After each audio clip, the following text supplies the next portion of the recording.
É mesmo, tá vendo? É mesmo? Olha só, gente, Rafael, 30 anos, casado, pai de 2 grandes meninas, não agradece a vocês aí, um pouquinho menor. Carioca. Carioca, moro aqui em Vinhedo do lado e eu trabalho em Campinas.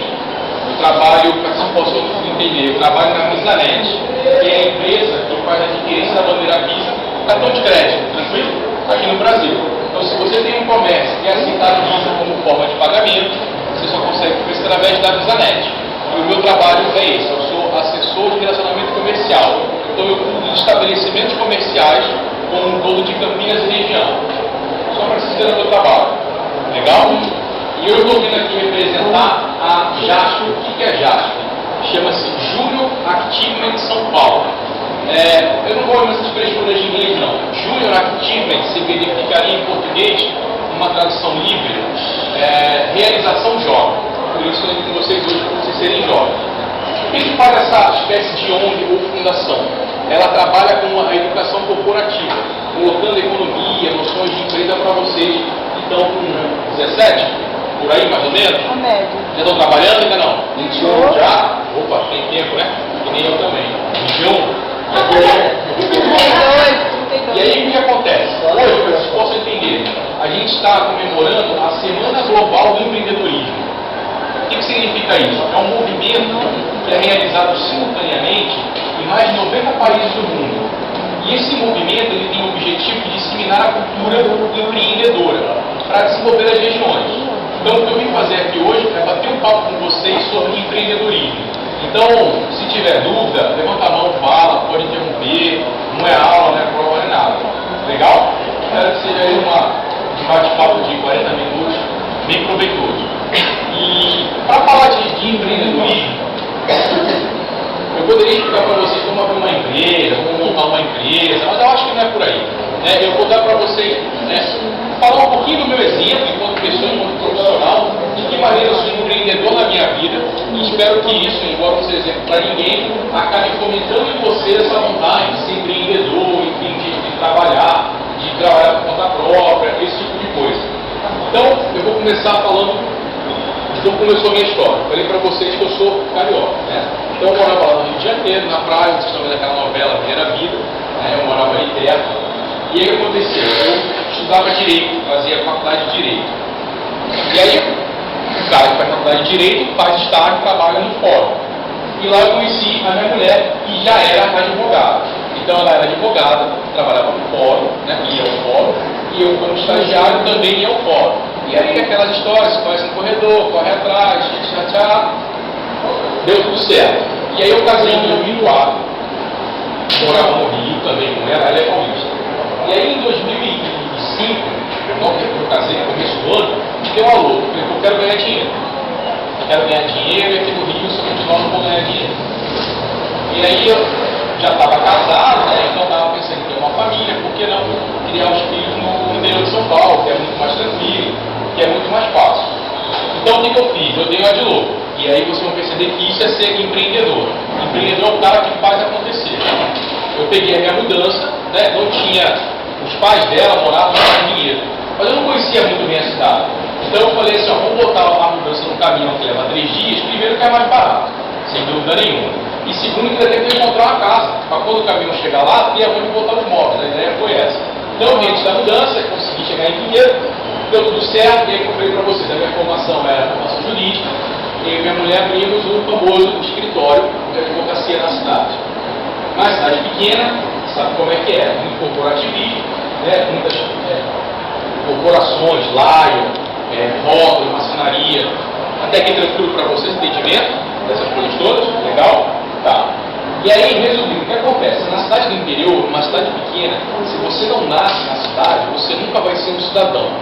Exemplo, eu não nasci em Vinhedo, então mesmo que eu more 50 anos em Vinhedo, os caras nunca vão me ver como vinhedense. Porque eu nasci lá, não estudei lá, não namorei ninguém de lá, meus amigos não são de lá, eu não jogava bola lá. Então sempre vai ter, na cidade do interior, pela minha experiência aqui em Vinhedo, sempre vai ter essa discriminação. Uma espécie de preconceito. E aí você junta ainda com a minha idade, que eu já era um pouco mais novo, a questão de ser carioca, enfim, deu tudo errado. né, como deveria ser. Então eu fiquei um ano lá pagando conta, né, passando aperto, e aí tem outra cara na minha vida. O que eu imaginei? Se eu ficar aqui, não vai dar certo. Então tem que arrumar uma alternativa. Eu falei para você vir para cá para fazer o quê? Para ganhar dinheiro, né? Porque eu estava ganhando. Então na hora que eu pensei, eu fiz uma pesquisa de mercado rápido, eu imaginei aonde que eu vou ganhar dinheiro. E aí, ainda hoje, funciona da mesma forma. Você ganha dinheiro na área comercial, de preferência com vendas. Porque o cara que é bom vendedor, ele vende, desculpa até a palavra, ele vende merda em latinha.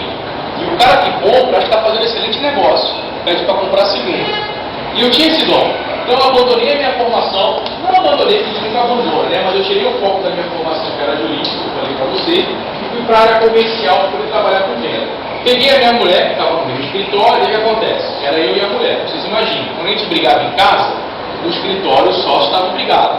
E isso não era legal o negócio, não era saudável. Mas não dá para você separar uma coisa da outra. E aí o que acontecia? O cara que é profissional liberal, né, e tem uma profissão que não é empregado, como eu era na época, o que acontece? Chega no final do ano, em novembro, ninguém quer saber de advogado, a não ser se o pai está preso, a mãe morreu para fazer inventário, ninguém quer saber de advogado. O cara está pensando em juntar dinheiro para pegar no carnaval, está pensando já no Réveillon. Então o que acontecia? O dinheiro parava de pingar. Ao mesmo tempo, eu não tinha o que fazer, porque no começo do ano tem IPVA do carro, IPTU da casa, na minha época eu não tinha, agora eu já vou ter a despesa do material das crianças da escola, né? O seguro do carro, o aluguel, as contas não param porque está começando o ano. Então eu tinha esse problema, meu dinheiro parava de entrar com meus clientes, e ao mesmo tempo minha conta parava de entrar. E aí, quando eu fui para a área comercial, como a minha mulher estava na mesma pé que eu, no mesmo barco, eu falei, vai você também. Vamos ver quem é que se arruma primeiro. Como ela, eu falei para vocês, ela já era paulistana, ela tinha alguns contatos em São Paulo, na capital. Então ficou mais fácil para ela se recolocar no mercado de trabalho. Ela conseguiu trabalhar no Citibank, que é um banco, lá em São Paulo. E aí era horrível, né? Porque vocês imaginem só, vocês devem conhecer como é que funciona o trânsito realmente. A gente morava em Pinheiro e ia para São Paulo. Ela trabalhava em Santo Amaro, perto do Borba Gato. Vocês têm uma ideia, o tempo que ela levava de casa, né, de Pinheiro para lá e de volta, era quase o mesmo tempo que ela levava trabalhando. Tamanho trânsito, a gente via marginal, apagão, cai viaduto. Tinha dias que ela ligava chorando, pô, o carro parado, desligado, que era marginal. O que eu faço? Ligo o rádio. Vai fazer o quê? Não tem o que fazer, tem que esperar o trânsito andar. Então assim, foi uma fase um pouquinho difícil no começo. E eu estava fazendo o quê? Eu estava quebrado. Porque eu tinha ficado no escritório, e como eu falei para vocês, não namorei nem dinheiro, não estudei lá, não conhecia ninguém, eu não tinha referência, eu não tinha relacionamento, que a gente chama de network, né? Então eu não tinha quem me indicasse um bom negócio, uma boa empresa, porque todos os meus amigos, meus parceiros ficaram todos no Rio, assim como a minha família. Então o que eu imaginei? Tem que arrumar um trabalho. Vocês falam que tem que arrumar um trampo. E aí assim, eu estava chorando. E aí eu comecei a perceber o seguinte, quanto mais formação se tem, não vejam isso como uma falta de estímulo não, mas quanto mais formação você tem, mais difícil é de você arrumar um emprego. Para você trabalhar, não é desprezar, tá? Mas se você trabalhar como fresador, torneiro mecânico, aqui no interior principalmente se arruma de baseado.